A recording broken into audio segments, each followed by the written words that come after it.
everybody, welcome again to Touring Plans Weekly News. I am Brian and I am back after a week off, a week that actually had some news because we got to see inside Pandora, the world of Avatar.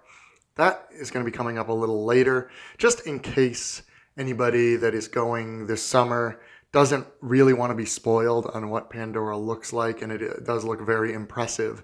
I'm going to do that as my last story. So when you start to see it coming, you can just turn off the video if you don't want to see it. If you do, stick around till the end. Before I get into the other stories that I have, I just want to remind you to check out the rest of the videos on our YouTube page. We have weekly videos from myself every Friday. I do a top 5. Angela does weekly videos on Tuesdays. And then every Thursday on Facebook, one of us will do a live broadcast at noon Eastern. So if you are watching this and it is not yet noon Eastern on Thursday, May 25th, go ahead over to our Facebook page. That's facebook.com/touringplans. I will be live at noon on Thursday, answering whatever questions you have, talking about, well, some of the stuff that I'm going to talk about today, probably. The Festival of Fantasy Parade in the Magic Kingdom in Walt Disney World is changing times. It has been at 3 p.m. for basically as long as I can remember.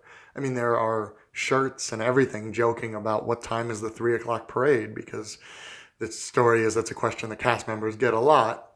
But now it's going to be 2 o'clock starting August 20th. So that's basically the end of their summer season. They basically consider the end of their summer season August 19th. That's when a lot of the southern schools go back. So starting August 20th for the fall, it's going to move till 2 p.m. until the foreseeable future. Why? We don't know. We speculate it's because they want people to go to Pandora, the world of Avatar, and Animal Kingdom all together in the evening. So we think maybe by moving it up an hour, they're hoping that people will then go to Animal Kingdom. Don't know if that's actually the case or if that's what will happen, but there it is. Speaking of the summer, Stitch's Great Escape.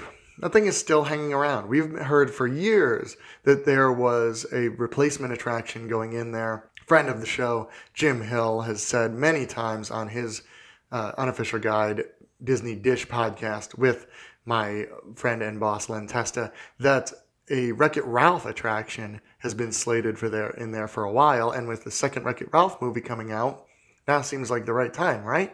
Apparently not, because Stitch's Great Escape is still going. It had been moved to seasonally, which we thought meant closing soon, but it is going to be open this summer. So any fans of Stitch's Great Escape, and I know you're out there, it will be open from this weekend, Memorial Day, May 27th through August 19th. There's that date, that end of summer date again. Stitch will also be meeting near the Carousel of Progress, the Buzz Lightyear spot, if you've ever met him there. He will be there all summer. That makes sense, because Stitch is a great character. The attraction maybe wasn't the best use of him, though. A lot of stuff is opening this weekend. So here is just some of the stuff. Happily Ever After, the brand new fireworks spectacular, and I have heard it is spectacular. I haven't actually watched the videos. I'm going to see if I can not spoil myself on it until I actually get to see it. So we'll see. I do have a link under this video for a full live stream that Disney produced for the very first show. I didn't want to post parts of the video on here in case Disney gets all litigious on me. But you can go ahead and link to that if you want to see. You're going to have to start it around the 15-minute mark, though. There's a very long countdown that they didn't edit out for some reason, and then some intro stuff. So if you just want to see the show, jump to about 15. This weekend, we have, of course, Pandora opens on Saturday, May 27th. We also have out in Disneyland, the Guardians of the Galaxy Mission Breakout in what used to be the Tower of Terror building is opening this weekend. I'm really, really curious because it really doesn't integrate all that well into the viewpoints from the park. So I think a lot of people are going in already kind of disliking it. So I'll be curious once people start riding it, whether that changes at all.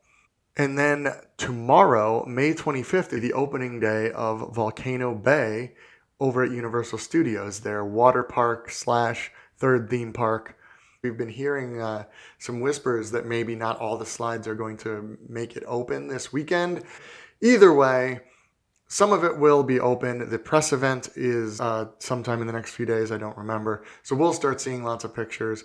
Next week, we'll talk more about that because I will probably not talk as much about Pandora because that is where I'm going right now.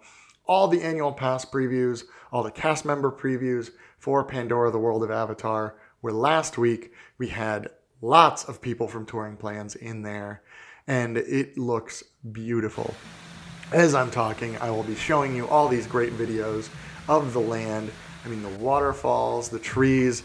I know Len Testa has said that one of the things he loves about it is that there are things to look at in the foreground, in the middle ground, in the background. It is all lined up so well. It gives it a really, really good depth. The plants look otherworldly while also looking elegant. And so much water, which really helps with the aesthetics, with the sound. Probably will help with the temperature a little bit over the summer because it's going to get pretty hot in there. Len, in fact, actually says he prefers it to Diagon Alley, which I don't know if that's a viewpoint that everybody's going to have, but I see what he means. You know, he's not a very big Harry Potter fan, so to him it just looks like an odd version of London. Where this looks, like a odd version of a very beautiful, park, which is what he prefers. I am a huge Harry Potter nerd, so I doubt I will like it more. I haven't actually seen it yet. The attractions themselves seem to be very good, but not great. Flight of Passage, which has possibly the best queue in all of Walt Disney World. That is what you're looking at right now, is the queue for Flight of Passage, which has these cool display cases, all this stuff. Obviously, we don't have any film of the attraction. It's very hard to film, but it's an odd contraption where you kind of sit like you're riding a motorcycle, where you're leaning over the top of it, although it kind of holds you in there, and then it's a simulator. It's supposed to be very good. Navi River Journey, the other one, and the one I'm kind of more excited about because I don't think it's going to make me motion sick, is a boat ride through a very beautiful forest. They have some really, really interesting technology, like these animals.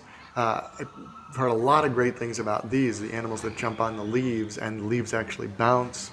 Of course, there is the shaman, who is one of the best audio animatronic, not one of, she is the best audio animatronic that Disney has ever done. Looks so, so lifelike.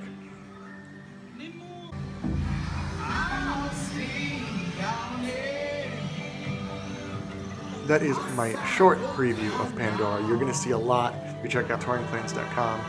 We have reviews of food there, which is also pretty good. We have reviews of the land. We have reviews of the attractions.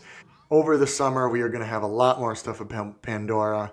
So next week, I will focus more on Volcano Bay and Guardians of the Galaxy Mission Breakout. But that's it for this week. So thank you for watching. Be excellent to each other.